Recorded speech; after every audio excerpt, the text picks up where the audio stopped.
वर्णिवेशरमणीय दर्शनं मन्दहासरुचिराननां भुजं पूजितं सुरनरोत्तमैर्मुदा धर्मनन्दनमहं विचिन्तये।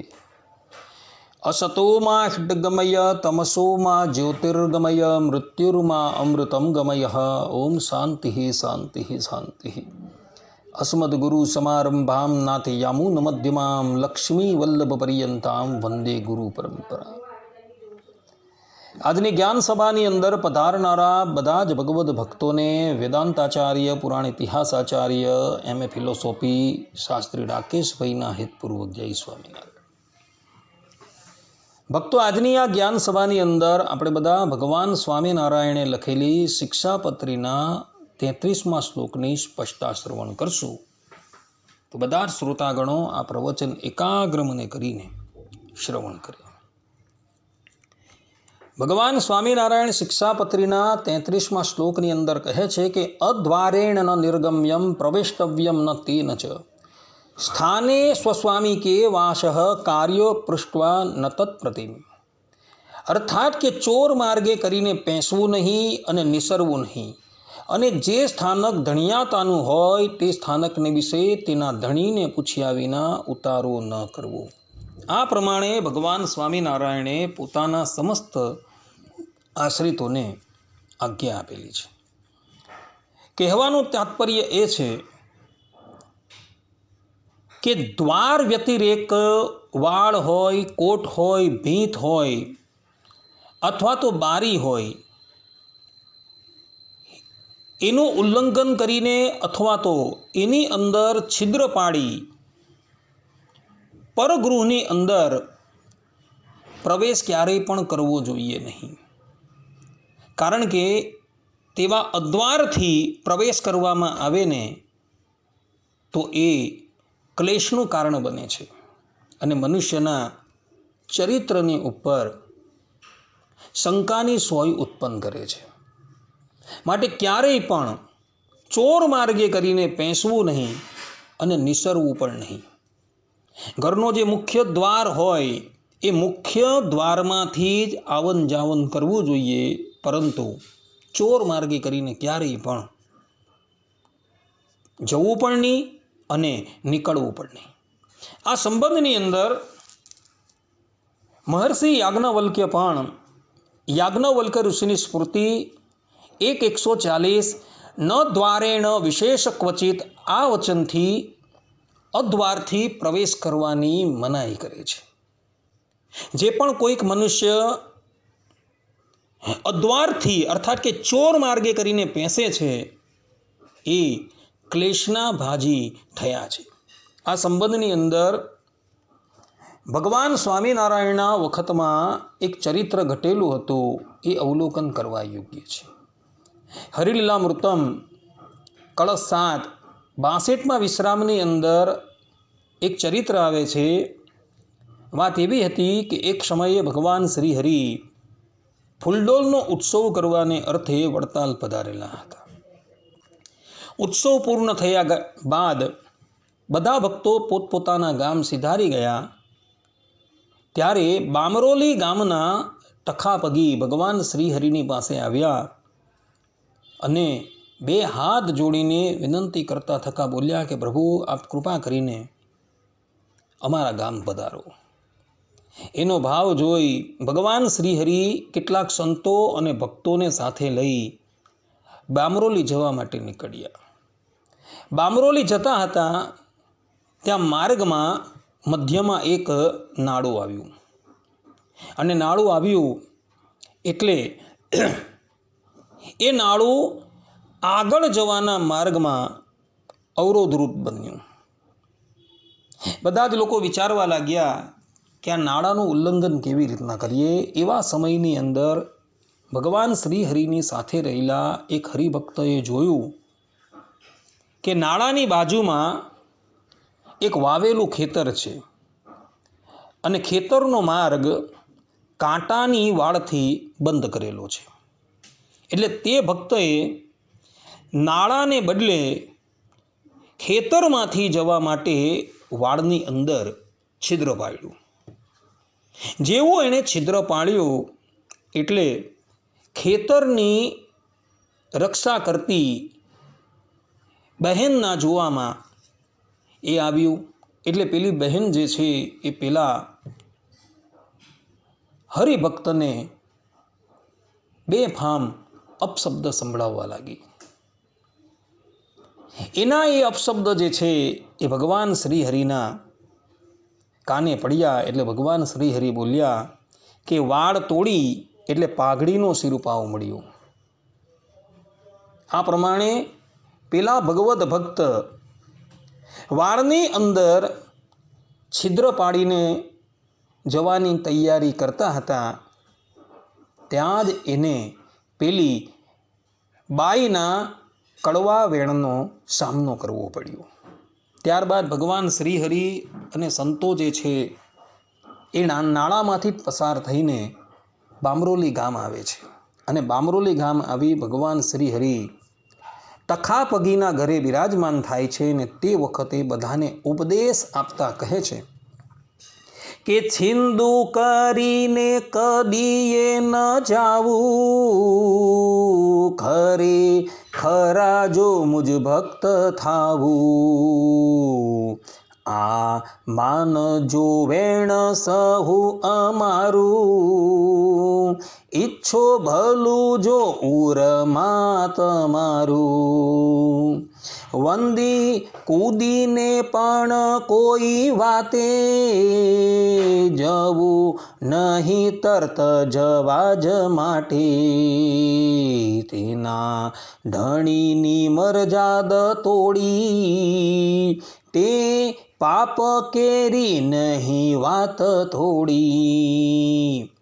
ટાળું પરાયું જન જે ઉગાડે, કે વાળ્ય તોડી તહીં છીડું પાડે. તે તો કહું ટસ્કર કેરું કામ, કદી હરિભક્ત કરી ન આમ. આ પ્રમાણે ભગવાન શ્રીહરિએ પોતાના સમસ્ત આશ્રિતોને ઉપદેશ આપ્યો.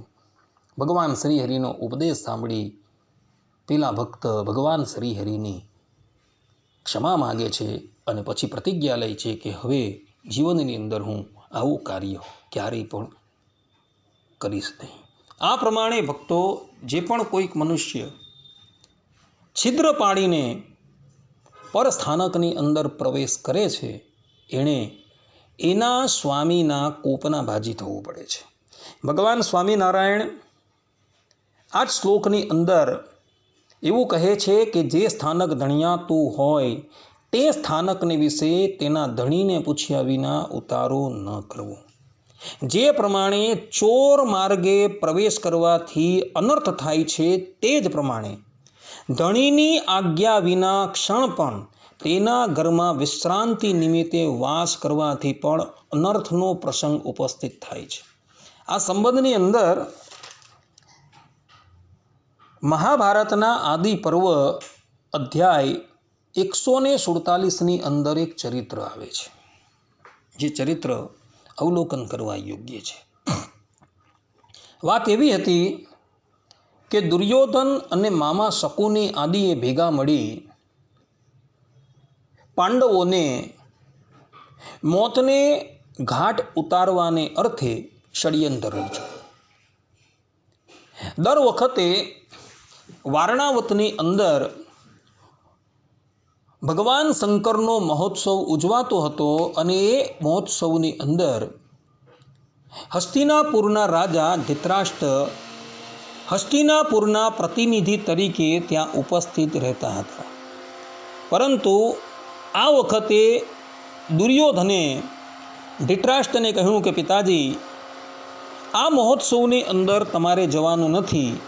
આ મહોત્સવની અંદર અત્યારે યુવરાજ તરીકે રહેલા યુધિષ્ઠિર મહારાજ તથા પાંડવો અને માતા કુંતી જાય તો બહુ સારું, જેથી કરીને ત્યાં આવેલા બધા જ લોકોને એ વાત વિદિત થાય કે હસ્તિનાપુરને એના નવા યુવરાજ મળી ગયા છે. ધૃતરાષ્ટ્રએ કહ્યું કે ભલે. અને પછી ધૃતરાષ્ટ્રએ યુધિષ્ઠિર મહારાજને બોલાવી એમને કહ્યું કે બેટા, આ વખતે વારણાવતની અંદર જે ભગવાન ચંદ્રમૌલેશ્વરનો ઉત્સવ થવાનો છે તે ઉત્સવની અંદર તારે જવાનું છે. સરળ પ્રકૃતિના યુધિષ્ઠિર મહારાજ ધૃતરાષ્ટ્ર પ્રત્યે બોલ્યા કે ભલે પિતાજી. અને તે પછી દુર્યોધને અને મામા શકુનીએ એક પુલોચન નામના શિલ્પીને પોતાની પાસે બોલાવ્યો અને એને કહ્યું કે તારે પાંડવોને રહેવાને અર્થે એક લાક્ષાગૃહ બનાવવાનું છે. એ ઘર એવું હોવું જોઈએ કે અગ્નિની એક જ ચિંગારી સંપૂર્ણ લાક્ષાગૃહને બાળીને ભસ્મ કરી દે.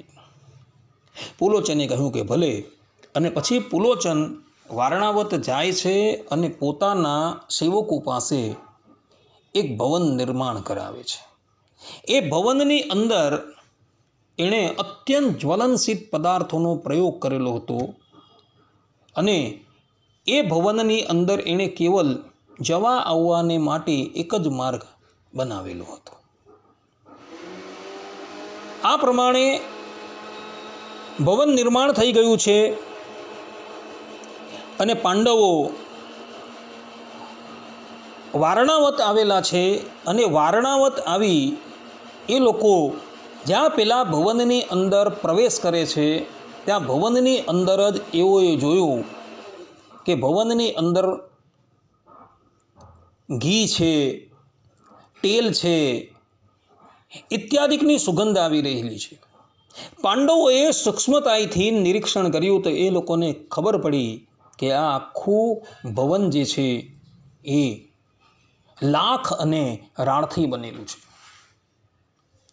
એ લોકોને દુર્યોધનના કાવતરાની ગંધ આવી ગઈ. એવા જ સમયની અંદર મહાત્મા વિદુરે મોકલેલો એક ખનિત્ર પાંડવોની પાસે આવે છે અને ખનિત્ર આવી પાંડવોને કહે છે કે અમને મહાત્મા વિદુરે સુરંગ બનાવવાની માટે મોકલેલા છે. ખનિત્રની વાત સાંભળી પાંડવો એને આવકાર આપે છે અને કોઈ ન જાણે એ પ્રમાણે પેલો ખનિત્ર પાંડવોને માટે એક સુરંગ બનાવી દે છે. પાંડવો ત્યાં ઘણા વર્ષો પર્યંત રહે છે. પેલી બાજુ પુલોચન જે છે એ હંમેશા લાગ જોતો હોય છે કે પાંડવો ક્યારે આમ તેમ થાય અને હું લાક્ષાગ્રહને આગ લગાડું. પરંતુ પાંડવ લોકોને પુલોચનના કાવતરાની ગંધ આવી ગઈ હતી એટલે 5 ભાઈઓમાંથી એક ભાઈ સતત દ્વારની ઉપર ઊભો જ રહેતો હતો. દ્વારની ચોકી કરવાને અર્થે એક ભાઈ વારા પરથી એ દ્વારની ઉપર ઊભો જ રહેતો હતો. એટલે પુલોચનને કોઈ પણ જાતનો લાગ મળતો ન હતો. આમને આમ કેટલાક વર્ષો વ્યતીત થઈ ગયા. હવે પાંડવોએ નક્કી કરેલું છે કે આપણે આ લાક્ષાગ્રહને આગ લગાડી દઈએ. પેલી બાજુ સુરંગ તૈયાર થઈ ગઈ છે એટલે પાંડવોએ નક્કી કરી લીધું કે લાક્ષાગ્રહને આગ લગાડી આપણે સુરંગ વાતે બહાર નીકળી જઈએ. આ પ્રમાણે એ લોકોએ નક્કી કરેલું છે. પરંતુ જે દિવસે એ લોકો લાક્ષાગ્રહની અંદર આગ લગાડવાના હતા તેના આગલા દિવસે કુંતાજીએ ગામમાંથી અનેકો બ્રાહ્મણોને તથા મહિલાઓને મહેલની અંદર બોલાવેલા છે અને બધા જ બ્રાહ્મણોને અન્ન જળથી એમણે ખૂબ તૃપ્ત કરેલા છે. બ્રાહ્મણોને મન મૂકીને દક્ષિણા પણ આપેલી છે. પેલા બધા જ બ્રાહ્મણો ગયા પરંતુ એ બ્રાહ્મણોની સાથે તથા પેલી સ્ત્રીની સાથે એ વારણાવત નગરની અંદર રહેતા કેટલાક ભીલ પોતાની માતાની સાથે એ લાક્ષાગ્રહની અંદર રોકાઈ ગયા. પાંડવોને ખબર નથી કે આ ભીલ અને એની માતા લાક્ષાગ્રહની અંદર રોકાયા છે. પેલા લોકો તો લાક્ષાગ્રહના એવા એક સ્થાનની ઉપર જઈને પડેલા હતા કે જ્યાં કોઈ પણ વ્યક્તિની દ્રષ્ટિ ન પડે. તેઓએ એ રાત્રિએ ખૂબ મદિરા પાન કરી અને મદિરા પાન કરી બધા મૂર્છા ખાઈને ધડી પડેલા છે. પાંડવોને ખબર નથી કે આ ભીલ લોકો લાક્ષાગ્રહની અંદર રોકાયા છે. એ લોકો તો સહજ ભાવે જે દિવસે નક્કી કરેલું હતું તે દિવસે લાક્ષાગૃહને આગ ચાંપી સુરંગ દ્વારા સુરક્ષિત રીતે બહાર નીકળી ગયા છે. લાક્ષાગૃહની અંદર આગ લાગી છે. પેલા પુરોચને જોયું કે અચાનક મહેલની અંદર આગ લાગી ગઈ છે. એટલે એ મનોમન વિચાર કરવા લાગ્યો કે આ આગ કોણે લગાવી. એ નિરીક્ષણ કરવાને અર્થે જેઓ લાક્ષાગ્રહની અંદર પ્રવેશ કરે છે તો એ લાક્ષાગ્રહની આગની અંદર એ બળીને ભસ્મ થઈ જાય છે. પેલી બાજુ પેલા ભીલ લોકો અને એની માતા મદિરા પાન કરીને મૂર્છિત થઈ ગયા હતા. એ લોકોને ખબર નથી કે લાક્ષાગ્રહની અંદર આગ લાગેલી છે. એ લોકો પણ બધા જ એ લાક્ષાગ્રહની અંદર બળીને ભસ્મ થઈ જાય છે. આ પ્રમાણે લાક્ષાગ્રહની અંદર પાંડવોની આજ્ઞા વગર પેલા ભીલ લોકો રોકાયા હતા. તો એનું પરિણામ શું આવ્યું? તો પાંડવોને ખબર નથી કે આ ભીલ લોકો અહીં રોકાયા છે. એ લોકોએ તો જે દિવસે લાક્ષાગ્રહની અંદર આગ લગાડવાની હતી તે દિવસે એ લોકોએ આગ લગાડી દીધી અને આગ લગાડી એ લોકો સુરંગ મારફતે બહાર નીકળી ગયા. પરંતુ પૂછ્યા વગર ઉતારો કરનારા પેલા ભીલ અને એની માતા જે છે એ આગની લપેટની અંદર આવી ગયા અને બળીને ભસ્મ થઈ ગયા. માટે ભક્તો, ક્યારેય પણ જે સ્થાન ધણિયાતાનું હોય એ સ્થાનકની વિશે તેના ધણીને પૂછ્યા વગર ક્યારેય પણ ઉતારો કરવો નહીં. અન્યથા મનુષ્યને અકારણ વિપત્તિ આવીને ઉપસ્થિત થાય છે. માટે ભગવાન સ્વામિનારાયણે જે પ્રમાણે અહીં શિક્ષાપત્રીમાં કહ્યું છે એ પ્રમાણે ક્યારેય પણ એ પ્રમાણેની ક્રિયા કરતા નહીં. આટલું કહીને હું મારા પ્રવચનને અહીં વિરામ આપું છું. સર્વે સંતુ નિરામયઃ, સર્વે સુખીનો ભવંતુ, સર્વે ભદ્રાણી પશ્યંતુ, મા કશ્ચિત દુઃખ ભાગ ભવેત અસ્તુ. જય સ્વામિનારાયણ.